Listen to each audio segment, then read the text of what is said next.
Good afternoon, everyone. My name is Victor Ling. I'm a Australian registered migration agent. For those people who following our Facebook live sessions regularly, you notice I often talk about Canberra migration system, particular Canberra metrics. We try to doing this on regular basis because we're based in Canberra, so that's what we specialize for. But in the meantime, today I want to expand the topic to different states, not just ACT. As we're starting to aware, some of our followers are not just resident in Canberra. Some of them were actually living in other states, and a lot of people are paying attention to not just ACT policy, but also this policy of each state, which makes sense. Try to find the best solutions during those very difficult time, comparing the policy of different states. So today I will do a little bit, a longer section than normal. So today I think the session will lasting about 40 to 45 minutes. I'd like to talk about the recent policy and the recent updates about state nominations across Australia till this stage, not just ACT governments, but other state governments as well. For this part, I'd like to emphasize on one thing. Our company name is called New Stars Migration and Educations. We not only have branches in Canberra, but also in Sydney, Melbourne, Adelaide, Brisbane, and Hobart.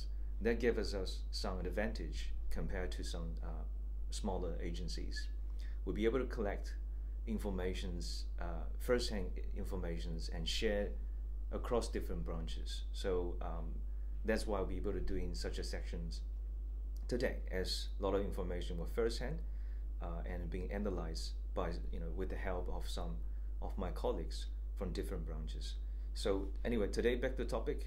Today I will spend some time to talk about what we know now till this stage about, as some of you are already aware, the department has informed each state governments the allocations, we call temporary allocation, till the end of October. So at this stage, all the state governments should have the allocation till the end of October.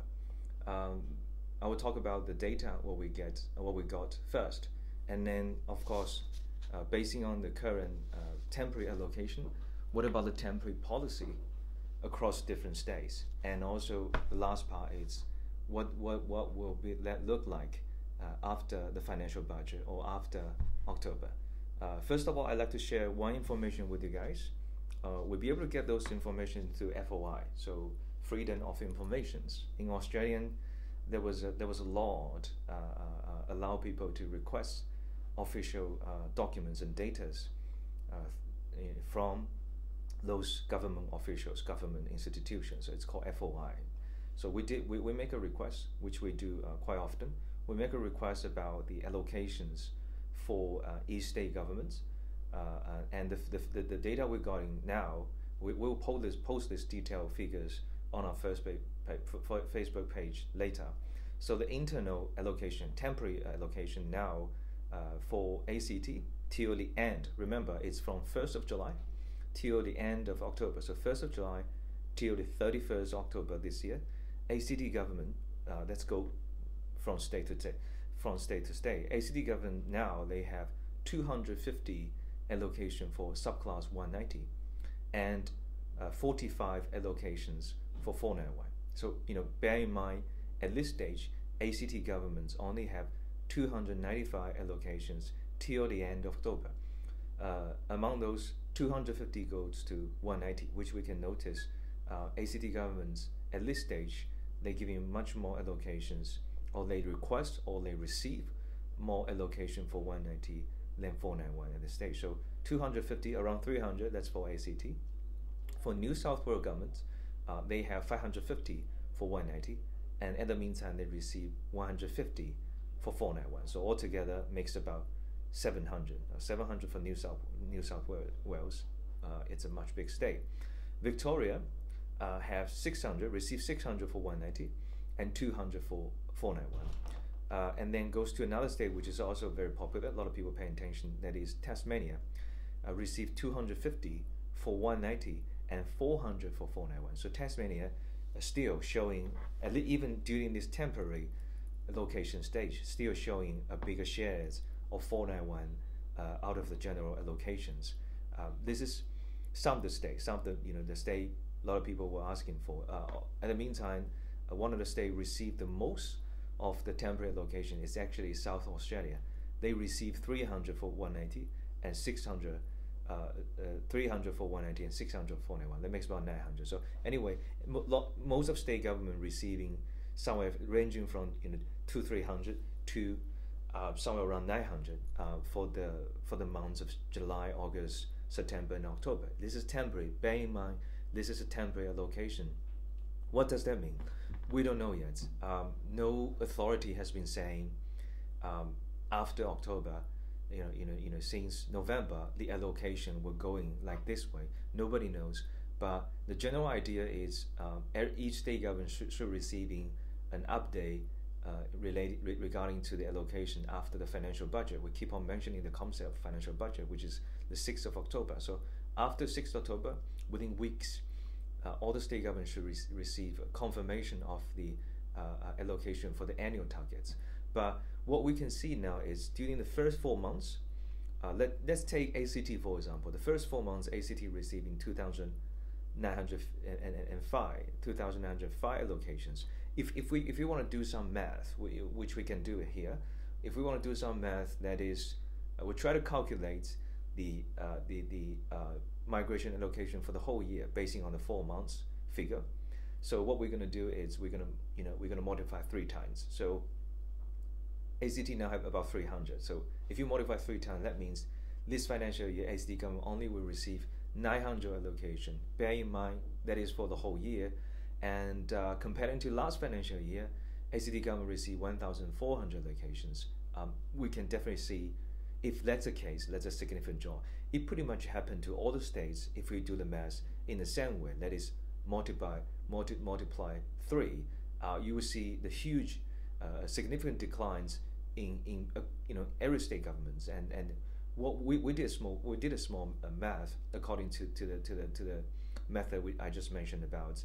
If that's the case, we're going to see over 10,000 drops in the 190 allocations across Australia, and over 10,000 allocation drops also for the 491. If that happens, then definitely put a lot of pressure and a lot of challenge for a lot of applications, a lot of applicants this year. For if anybody were looking for state nomination, but we don't know yet. This is just one of the assumptions. But try to give you a figure that is the first 4 months. This is a figure. We'll share the information with you later. But bear in mind, this year we might see a smaller allocations than the previous year. Okay, so this is the first information. We did get the allocation for the first 4 months, and we're looking to see what it's going to look like finally for the whole year. That's first thing first. And second thing is, I'd like to talk about a few things. That is, the department also announced some of they called priority assessments. So last week, the department also comes with a critical list, which is in line with the ideas of the critical sectors. And in the meantime, they try to give in priorities to several categories. Here, categories means visas categories. So if you pay attention, sometimes if you pay attention to the processing time, visa processing time, we can see sometimes some particular visa getting processed much faster than the rest of ones. Take for example, sometimes you will see employee sponsorship visa get approved pretty quick, but maybe skill migration visa, the processing time will take about 6 to 10 months. So why does it look like that? A lot of our clients are asking. We kind of see the variety of processing time from year to year. Sometimes some people get visa generate within 6 months. Sometimes it's more than 10 months. I think the indication is within the system, within the migration system, within the Department of Home Affairs, they do receive those instructions from the management. That is, you should prioritize. You refers to the processing team. You should prioritize some of the category during a certain period of time. But at this stage, the signal is they're trying to process and try to give the priority to business visas. So one AA visa, 132 visas, and also those sponsorship visas, employee sponsorship visa. So that's kind of indications, and particularly those sponsors and for the occupation are highly relevant to the crucial occupation. So those occupations probably will be prioritized in terms of the visa application. We even see those kind of trend for 190 visa and 189 visa. If somebody's occupation is a nurse, they get the visa within a couple of weeks of time. We did see that happens quite often during the past couple of weeks. So this is pretty much an indication in terms of visa process. That's another updates we get from the state governments. And now, after talking these two backgrounds, which is priorities news from the department and the allocation for every state governments, I'd like to start in the policy from state to state. First of all, we're starting with ACT, which is the state I'm basing on, and that's a state I deal with pretty much all the time. So now we all notice has been a couple of weeks since the ACT government announced the New Year's migration guidelines and the occupation list, which is critical skill list. Till this moment, ACT governments remain the only one states clearly announce their critical list, including all those occupations. So the rest of state government saying South Australian government, Tasmanian governments, New South Wales governments, they give an idea. They give a general ideas about this is the trend of the current stage. We're only inviting people or assessing people, the applicant with the applications within the critical sectors, but they haven't give the detailed occupation list. So there are a lot of yes and no's, a lot of guessing at this stage. But ACT government is the only state government till this stage. They give you a very clear occupation list, so you can see if you are on the occupation list, you can apply. You can still apply. If you're not on the occupation list at this moment, you just have to wait. So it's pretty straightforward, which is very good. I think till this stage, I think ACT government is doing way ahead than other state government in terms of planning this year's special situation and to cope with the instruction from the federal department as well. But at this stage, we can see the critical skill list, and it has been issued an invitation for a couple rounds, actually 2 rounds till this stage. So we can see things is going, even slowly, but we can see it's going. And till this stage, one interesting thing about this year's ACT migration programming is they categorize different occupation into groups. So now we're starting to see different invitation points for different groups. We can see some IT groups, the cutting off point is about 65. Then we can see some constructions occupation groups, the cutting off point is about 75. And then we can see, for example, graphic design or designer groups, it's about 80. At the meantime, we see some occupation like marketing and public professionals, it's cutting off as 100. So that gives you some indications, particularly for some people's occupation still on the list. If your occupation is still on ACT critical list, what you want to do, you want to follow the points, the trend of the points within your group. Saying if you are a graphic designer, you want to put particular focus that group. Don't pay attention to the rest of the group because it's nothing to do with you, because you competing with the applicants with the same skill assessment as you do. And this year, you sharing the same quote.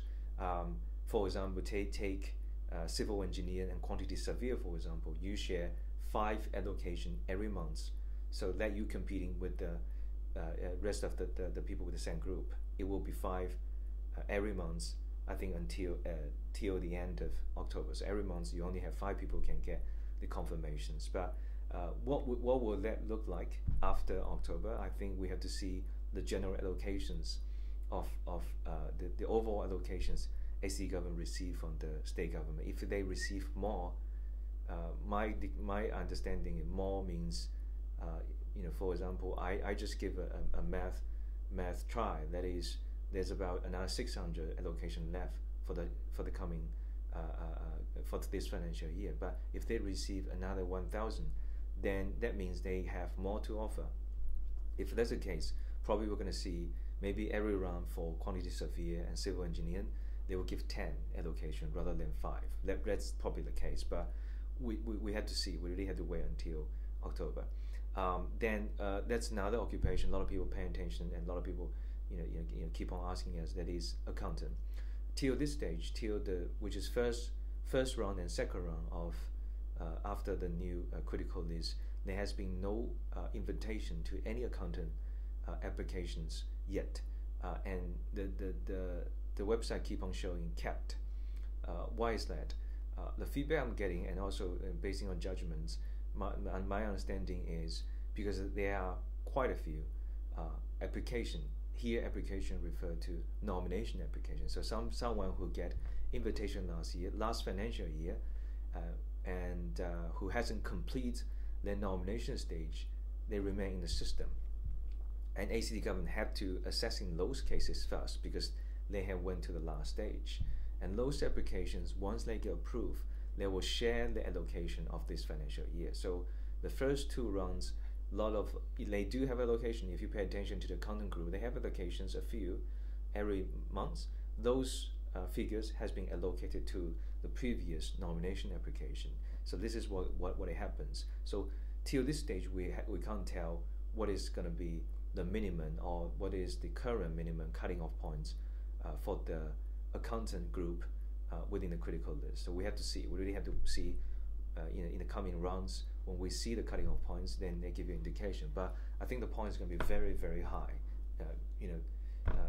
Pay attention to this. I use the word very 2 times. So my understanding is going to be very, very high, simply because according to the previous years, we see 50% of applications are common. So it's a same now. So which means a lot of people, much more competitions within the group.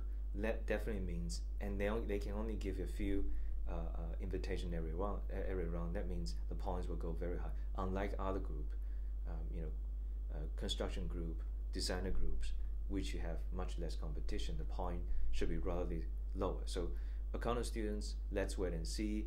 Don't make any rush decisions at a stage, because you don't know what's going on with the accountant groups. Maybe the points will remain very, very high in this financial year. So a lot of people asking me, should I study professional year now? Should I enroll this and that now just to get another 5 points? There are also people asking, should I buy a property now because they'll get you 5 points? But saying, if your points now, the original points you're having now is 75, buying a property, only contribute 5 points, and your points still 80. And will that help? Will that help you in terms of getting the invitation?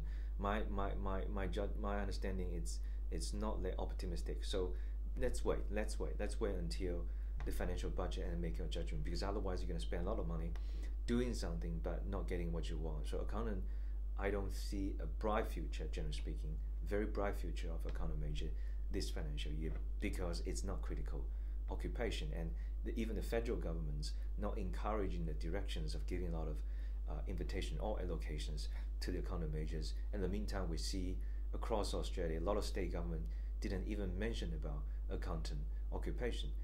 ACT now again, it's only stay at this stage mentioned about, at least keep accountant as one of the critical list, give some hopes to some particular very small group of accountant applicants. But we have to see. I think the point is going to be very, very high. Okay, so but there are people who at this stage I see not benefit from the current system. In the meantime, there are people who I think benefit from the current system, even comparing to last financial year. IT majors, there are a lot of IT groups within the critical list. There's quite a few. If you add up all those IT allocations each round within the critical list, that's quite a lot. It's probably 1/3 of the allocation every month. That means a lot of IT people, you will see your points, the metric points, going very, very low. So I think it's a good chance for IT applicants definitely this year.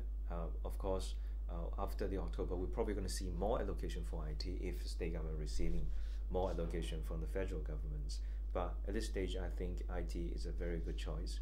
If anybody who currently have a skill assessment and trying to working toward to meeting the eligibility and criteria of ACT government, and your occupation is one of the open ones, on the list and you are IT major, I think there's a very good chance for you. Either you are now in Canberra or in other states paying attention to Canberra metric system.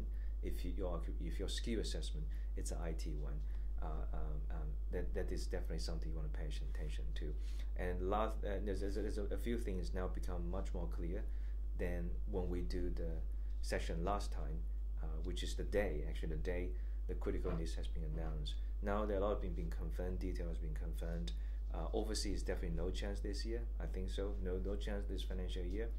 And it is across Australia as well. Currently, no state government suggesting they were inviting people from overseas, which to a certain extent makes sense, because even they inviting people, you can't apply, to enter Australia. So, and because of the situation, they're not receiving all that allocation. So, overseas applications, probably you just have to wait until the end of this financial year and maybe see at the beginning of next financial year. But ACT government definitely not inviting people from overseas. Okay, so this is pretty much the general trend of ACT migration. It's critical list. It's gonna, the current system will at least run till the end of October, like every other state government. ACT system is the only ones starting to running for 2 rounds properly at this stage. It's very clear, which, from my understanding, the general structures of the critical list idea and the allocations for each occupation group should remain the same till the end of this financial year. The only changing factor is the allocations. How many allocations will be adding, or maybe more or less? Will there be more or less allocation for each particular groups? And also, some people are hoping some occupation can be adding back to the occupation list maybe after the financial budget, but we just have to see, because a couple of weeks ago there was a chemist engineer was adding back to the list. Maybe there are some internal feedbacks to the state government saying this is a critical list, this is a critical occupation. We ACT area need those kind of talents, but there probably will be more voices passing to the state government. But will they create impact on the decision to adding more occupation? Probably not. And they do have their ideas, but we have to see. We have to see wait until the end of October. So at this stage, my conclusion for ACT nomination is, if your occupations it's on the list, then you should keep keeping attention to this. Otherwise, if your occupation not on the list, let's see other states if there are other chances. Currently, I can't see better choices out of ACT as well, because a lot of state government pretty much sharing the same ideas of critical list, critical skill assessment occupations. So it's pretty much the same. So, but at this stage, we can see some groups, as I mentioned before, IT groups and other groups are quite hopeful for some applications, not just for ACT residents, but also for interstate applicants. So what you're trying to do is pay attention to those occupation and groups, and their invitation point is going somewhere around 80, 75, 70. Then that's a group you should really pay attention to. The reason why is we did a bit calculations. If somebody moved from New South Wales, from Victoria now, and let's say their occupation is a graphic designer, their occupation is civil engineer, their occupation is a software engineer, or their occupation is television professionals, or journalism professionals, then what we're going to do is, if you come to Canberra, if you leave somewhere around 6 months time, and particularly after you finding a relevant employment for at least 3 months, and then you'll be able to reach the point somewhere around 70. If your English is superior, you'll be able to jump in the point to 75. If you have a spouse and your spouse meets some very minimum requirements, basing on the condition we just mentioned about, your points will go in somewhere around 80 to 85. So you definitely have a chance within 6 months time. And the groups of people should pay attention. I'm talking about interstate applicants, so not people who are currently living in Canberra, but the people who are not living in Canberra. If your occupations it's on the list, and if the invitation for your group it's less than 80 points, my understanding, 80, 75 or 70 points, you should starting to think about it. one of the factors you want to take into consideration is employment. Without the relevant employment, a lot of people won't be able to hit 70 points because that particular relevant employment was 20 points. If that's the very important factors in terms of getting enough points to competing with the rest of applicants in Canberra. But thinking about employment factor, do a bit research online. It's not definite. There was no definite answer saying what's the employment market look like in Canberra. It's easy to find jobs. Is it difficult to find jobs? It really depends. Depends on occupation. Depends on your qualification. Depends your background. Depends your experience. But give it a try. Go online to look for relevant employments. That is one of the things you want to bear in mind before you move to Canberra, which is try to find relevant employments. Otherwise, you'll be ending up with spending a lot of time, maybe walking toward the minimum cutting off points. You won't be able to reach the good points within a short time. But if with the help of relevant employment, you'll be able to hit the points I just mentioned, about 70, 75, and 80 points within a reasonable time. And here I mentioned, I think the definition is about 6 months' time. The reason why I don't suggest people to make some decisions and make some planning for very long term, because this year and last year and even the coming year there will be some uncertainties. But if your migration planning it's within 6 months time, I think it's worth a try. So for those groups, the points is I will say it again, under 80 points, have a look, pay attention to the Canberra Metrics invitation points every round, which we'll post on Facebook all the time. Keep following those occupations, and you're happy to consult us for how to calculate your points and how to reach your higher points, and what is the invitation look like for your occupation groups now and in the future, if you are one of those peoples. Okay, so that's for pretty much the ACT occupation. I think the conclusion for ACT nomination this year at this stage, unless there's significant change after October, I think it's very special. Very less people can apply, and but again, it's a very special programs. If your occupation on list, good for you. If your occupation, particularly those ones with less competitions, probably it certainly create a chance for you within this year compared to other states. So that's pretty much what going to look like in ACT. There will be invitations, there will be pathways, but only for some people. Okay, that's for ACT migration program.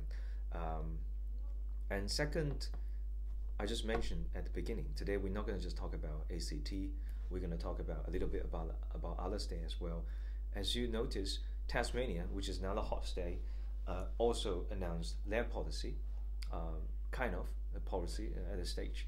I just mentioned the figure before. Currently, Tasmanian government received 250 allocations for 190, 400 for 491. So it still remained somewhere around about 40% for 190, 60% for 491, which is the same, which was the same for last financial year. But one interesting thing is Tasmanian government only say that is in the following applications they will be they will looking for those critical sectors. So for example, I think let's just give you an indication. Again, as I mentioned, they haven't published a very detailed occupation list yet, so you don't know which one is on the list, which one is not. But the general idea is critical sectors. The department have been giving ideas about critical sector, that is medical, those medical sectors, engineering sectors, transportation sectors, and some of, let's say, high value financial contributions sectors. So this is pretty much the idea. Will those occupations like accountant and IT are those one? Probably at this stage, if you're comparing to the idea of critical sector, probably not. It won't be the ones. But that's one of the things we have to follow in the coming months. See if they ever inviting people out of those critical sectors. And also one interesting things about the state government is a lot of state governments starting to follow in the ideas of metric system. That means the applicants need to submit expressive interest to the state government first, then you submit the nomination. That's a big change across a lot of states. Previously, saying take Tasmania for example, take South Australian, for example, what you have to do is you self-assess. You assess yourself.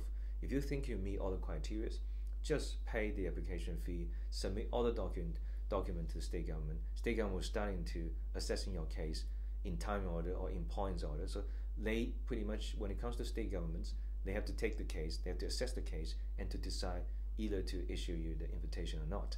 But now that the lot of state government, South Australia and Tasmania, has changed their rules. You had to express your interest first. Victoria as well. You have to express your interest first. You have to feed in some kind of form like a metric system, although they don't have a point testing system yet.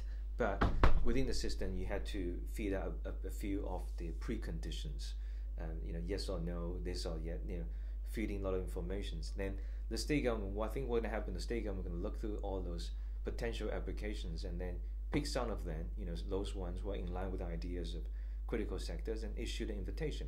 And then you'll be able to apply for the nomination application. Then they will go to the assessment of nomination, which is exactly the same like ACT metric system, and the only difference is they don't have point testing system. So why was that? Why was that? I think it just gives you an idea that this year a lot of state government don't have a lot of places to offer, so they can't take the chance that people just starting to apply for a lot of applications, and they don't have places to offer. So which making sense. You can't take all those applications, people paying a fee, and then just go for your system, and you'll be stuck in there. That's something we're worried about Tasmanian migration system at this stage, simply because last financial year there are a lot of applications hasn't been finalized yet. The figure we're getting with the help of our Tasmanian colleagues, some kind of information from the state government as well. The 491 there's been more than 6 months of the application within the system of Tasmanian government hasn't been approved yet, more than 6 months. For 190 applications, there have been more than 2 months of the applications has been finalized yet. So I think one thing we had to pay attention to Tasmanian governments and Tasmanian migration policy, very detailed policy I'm talking about after October, is how they're going to deal with those existing applications. Because for Canberra, we don't have a lot of existing applications simply because we have a metric system. So unless you get invited by the metric system and they ask you to apply for nomination, you don't consider those applications as an existing application. They just express interest. But in Tasmania, there are a lot of actual state nomination applications. What gonna happen to those people if the Tasmanian government don't have enough place to offer? Will they refuse some of them? Will they take some of them? What is the line draw between refuse and accept approval? We have to see. So this is something we haven't seen.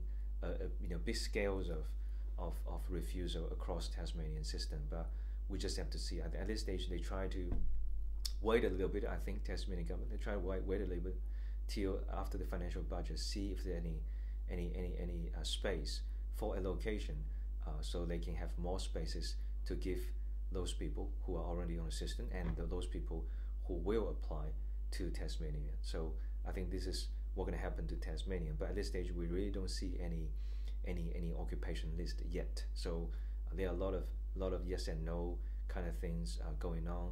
Will accountant be on the list? A lot of people will understand in Tasmania they used to have a Tasmanian occupation list, so TESO they call it. But now there was no new TESO published on the website. But I believe somewhere around October, every state government has to follow ACT governments to come up with the critical list of their own state, and this is a list will be using for the financial year. We don't know which occupation will be on the list, but critical sectors were definitely on the list. But some of other occupations, it's really up to the state government to decide. If we see ACT governments, they pick a lot of occupations with not kind of in line with the ideas of critical, but they still put it on the list. So I think state government do have the power to add some occupation on the list. They have to consider the job market, the development, local developments in their own state. So they do have the power within their jurisdiction. So for Tasmania, we have to see. But at this stage, we can't tell if IT or accountant are safe. We don't know yet. At this stage, from the indication Tasmanian has published, we can't tell. That's something for sure. Okay. And what about the other states? So Tasmania, that's Tasmania. I would like to go to Victoria first, which they have 600 180 allocation and 200 491 allocation till the end of October. Now again, as I mentioned, Victoria has changed the rule to they changed the rules to the applicants have to submit express of interest first, waiting for the invitation. So you can't just simply apply for the state nomination. You have to wait until the state government office call you to apply for the nomination. And the requirement now is they change the requirements. Currently they change the requirements. You have to be living in Victoria for at least 6 months time. So this, you can take this as a criteria, precondition. So you need to live in Victoria more than 6 months, half year, and you need to work in Victoria at least 6 months. So there are two preconditions. What they're trying to do is they're trying to reduce the potential applications because again they don't have a lot of places to offer. They want to put some straightforward requirement to deter some of the people who don't meet requirements. So leave for 6 months, work for 6 months, which is very similar to Canberra metrics.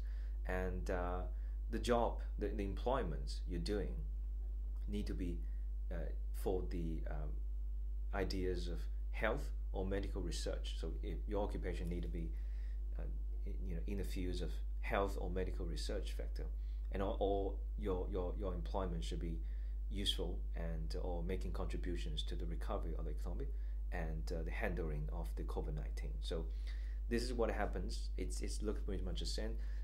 We have this idea. We have a bit discussions within the companies. For example, I've been speaking to a few people, other managers and other directors within our companies from Victoria, from other states. Like a lot of states, it is copying. They are copying the idea of metric system from ACT government because it's the right thing to do. Otherwise, you're not gonna make your system sustainable. So this is Victoria government, but there might be some change. There might be some change after the financial budgets. So this is about Victoria. Next day it's South Australia. South Australia used to have I think the most complicated system, migrations, state nomination system, even more complicated than ACT. They're trying to give in a lot of groups. This group is open. This group is not open. This group is prioritized, or they're giving a lot of requirements. And in the meantime, they're giving a lot of exemptions. If you're meeting this criteria, they expand you for regular employment or something like that. They make the system very complicated. But at this stage, again, we haven't seen the occupation list yet. The website, if you go on the website of the South Australian government, they keep on telling you the list is coming soon. So you always see those kind of interesting words on the website that this is coming soon, but it doesn't come in that soon. So, but we'll probably, again, I think they're trying to discuss which ones are critical to the South Australian area, which is tough job, which is definitely a tough job. Like previously, you have over 400 occupations be able to choose from the department, but now try to think about the critical sector ideas. They give you a lot of restrictions about choosing particular occupations, or they give you a lot of indication saying those occupations should not be on the list. So what we're waiting is the list. In terms of the transitional program, transitional policy, that is, they set you minimum requirements. They also are saying they have preferred requirements. So, and also the system going from you apply directly to the express interest, which is the same. Okay, but in terms of detailed policy, I think at this stage, for South Australian, I wouldn't recommend people, if at this stage you're not in South Australia, to go to South Australia, because South Australia used to be a very complicated state, but now after this, after these transitional programs, it's not clear yet. There are a lot of uncertainty at this stage. I think at this stage, if you're not in South Australia, just wait and see what's going on and after the financial budget. Another state is New South Wales. New South Wales updated their financial years updated last week. So they say invitation rounds will be commenced shortly after shortly and to in line with the directions of Home Affairs. So every people was mentioned about the direction of Home Affairs, and they say we're only inviting people. Applicants are currently in selected health, ICT, and engineering occupations. But again, they give you ideas about health, ICT, and engineering occupation. They don't give you the particular code or occupation name. So there are still a lot of space to understanding. Engineerings, for example, in ACT we have a few engineerings about construction sectors, but we don't have engineers about electric or electronic sectors. Will that be the same case in New South Wales governments? We don't know yet. We have to see the list. And also, there's now requirements about the applications. If you want to apply for the New South Wales, you need to currently lived in New South Wales. This is pretty simple directions from New South Wales government. That is, particular occupation within some sectors, and then you are currently living in New South Wales areas. What about updates? They give you a lot of indications saying we're not taking any. New South Wales now is not taking any new application this time. We cannot provide you a time frames when the applications will open. So they're only assessing those people who are within the system. That's my understanding, because there are a lot of people within the system for the last financial year. We just have to wait and see what will look like for after the financial year. And so pretty much I would say now across all of Australia, ACT is the only state showing a much clearer picture in terms of occupation, in terms of detail requirements. So it's moving. First round, second round, it will be a third round in the coming weeks, and it will be going like this, like what it is last financial year. Every month, one round or two round, matches invitation. The only difference is only some occupation are within the list, and another thing is there are limited invitation for each groups. But now, for other state, none of the state government yet, none of the state governments, Victoria, New South Wales, South Australia or Tasmania, even Queensland as well, give you a very detailed policy yet. I think they're struggling. They're trying to struggling about how they're going to do about the existing applications and the future applications. The reason why is ACT government is the only state back in last financial year starting to use the metric system, so they can control the applications numbers. So they don't face the situations all those state nomination applications flood in, and a lot of them still stuck in the system.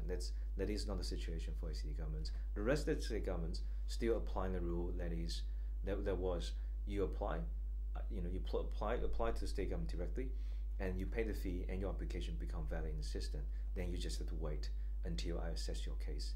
But now, last financial year, because at the end of financial year, all the state governments running out of the nomination location, there are quite many applications within the system across every state government. But now this is a new picture, this is a new world for this financial year. Department, I think, not going to give a lot of allocation to the state governments, and they are worried about what's going to look like after October. I think they are, a lot of state governments are in a dilemma situation. They can't refuse all those applications if they apply the new rules, but they can't grant all those existing applications regardless of the new rules. It's either way is not correct. They can't take all those people. They can't refuse all those people. So that's why a lot of state government just give you a very brief indication saying we want to in line with the department. So they're trying to push the idea back to the department, saying because of department, that's what I can do now. But in terms of detailed policy, we'll try to release those policy and those detailed instructions in the coming months, because I think they're still trying to negotiate. Maybe a lot of state government are giving feedbacks to the federal government saying, this is what it is. I need more space in terms of determining the migration list. for my state government, and I want to have more allocation. I do understand the situation now this year due to COVID-19, due to the unemployment rate, but I think a lot of state government, because if we look at the figures of the allocations, that take Tasmania for example. Last year Tasmania has about 3,000 allocations for whole financial year, and the whole Tasmania is 500,000 populations. Migration figures only accounts less than 0.1% of the population, so it's nothing big deal in terms of thinking about the ideas of taking the job from the local employees or local labor market. This is just a concept a lot of people having, but it doesn't create a fundamental challenge to the local labor market. But sometimes it's about politics. This is COVID-19. Any news about getting new people coming to Australia, even very small amount of people coming to Australia, taking their jobs, it's kind of sounds it's just the idea sounds a bit crazy or terrifying for those voters, those local people who have votes. So I think this is the idea. The federal government, it's why they having suddenly come up with the idea of a critical sector, critical list, and probably try to shrinking down the scale of the skilled migration programs. This is right in terms of politics. They need to respect the sound of the voice of the local people. But in terms of long-term planning, my understanding, and I think a lot of people will have the same view, that is migration play a very important roles in Australia. In particular, those skilled migration streams, those are people who are well educated, those are people who've been studying in Australia for a long time, contribute to Australian economy, contribute particularly to education sectors, and those people try to blending in to the local society, well educated. A lot of people, after their migration, they will bring their knowledge, they bring their family, and they will bring their fortunes from overseas into Australia, which is, I don't see any negative effect on the system. And after the COVID-19 period, they actually need more people and more investments and more skills to recover from the recession. So, but this is just the idea. We know that's right, but a lot of state government, after we try to talk into some state governments pretty, those people in charge are very nice. They even the same idea is within our state, within our territory, within our jurisdictions, we want people, we want those occupations, but at this stage, the federal government's putting a lot of restrictions, and they're very tough about the policy, which is you can only get those people to Australia. These are the occupations we want, these are not. And that's just the idea, because eventually that's the federal governments will confirm the EOI and confirm the nomination, and that's also the departments who are assessing the visa. So the state governments kind of don't have a lot of power in terms of deciding what to do and deciding which programs are best for them. But I think ACT government set a very good example for the rest of governments, the rest of state government. That is, you do have some space, maybe not a lot. You do have some space for negotiation. You can keep some occupation on the list, but try maybe to minimize or the allocation for some occupation groups. So you're going to see a very evenly distributions across different occupation groups, and that is a balance. The balance for thinking about the idea of critical sectors. I understand critical sectors are important, but the rest of so-called not critical sectors are also important for the state governments and a lot of other industry as well. So trying to keep the balance.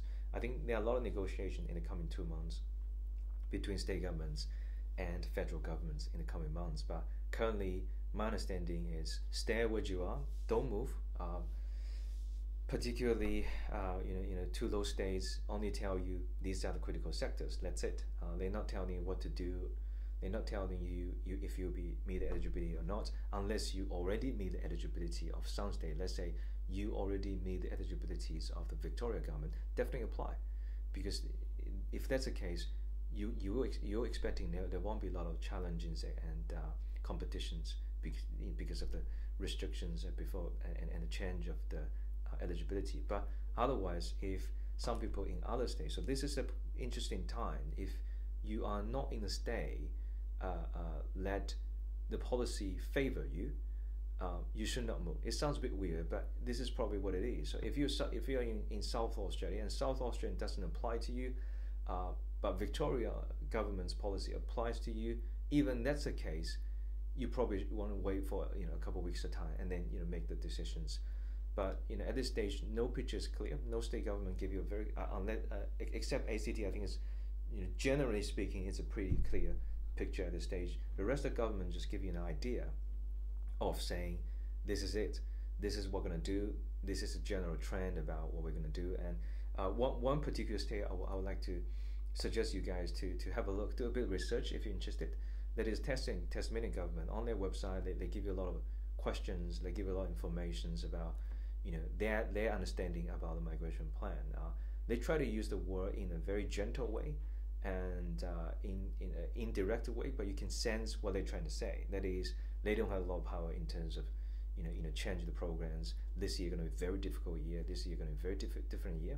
But the rest of our state, other states either don't have a very clear occupation list yet, or not telling what to do about the existing applications and the future applications. But I think all those things we should gonna have a very detailed policy at the end of October, and that's a time and also the internal allocation will end. We'll keep following the news to pay attention to the allocation. We want to see more allocations for sure, and we want to see very detailed. We want to see a very detailed policy like the ACT government did for the rest of the other state governments. We want to see occupation lists. We want to see guidelines, very detailed guidelines. Then let's just give a lot of people clear understanding about differences about different states, and then which one is best for them. By this stage, I think unless you meet the criteria of certain group, let's say you are those people with very high points and on the occupation list with ACT critical list groups, then think about ACT. You can start to consulting about the planning to move into ACT, but you can make the decision maybe 1 or 2, maybe next month. That's my understanding. But for other states, at this stage, it's a mist. I think it's very unfortunate, but I think the impact of COVID-19 is very direct. All we have to do is just wait till next month and see how it goes for this whole financial year. Okay, so that's my understanding. I try to talk about different policy across states, but at this stage, they're just a little bit this and a little bit that. In terms of detailed policies and detailed information, if you're particularly interested about some states, particularly interested about some occupation, don't ask my predictions about, with this and that. Ask me about the existing policies, and I'll give you my analysis about the existing policies. This year I simply can't do one thing, that is tell you this is gonna be what it looked like after. Nobody can do that, not even state governments. They are trying to negotiate with the federal government at the stage. So anyway, today it has been actually 15 minutes. I've been speaking quite a lot. So I try to give you some feedback updates. So we try to do those kind of things at a regular basis. In the meantime, thank you for following our first Facebook page, and I'd like to repeat again, we have a lot of branches across Australia. We pretty much take all those visa consultation cases, not just Canberra cases, but all the other state government cases. So if you have any questions, please leave a message and try to contact us through Facebook page. I think this is a good way to do that. Contact us through Facebook page. Even somebody try to contact us for the consultation, you can do that. You can reserve the consultation appointment time through Facebook page. Okay. Thank you for your time. That should be all for today. Thank you.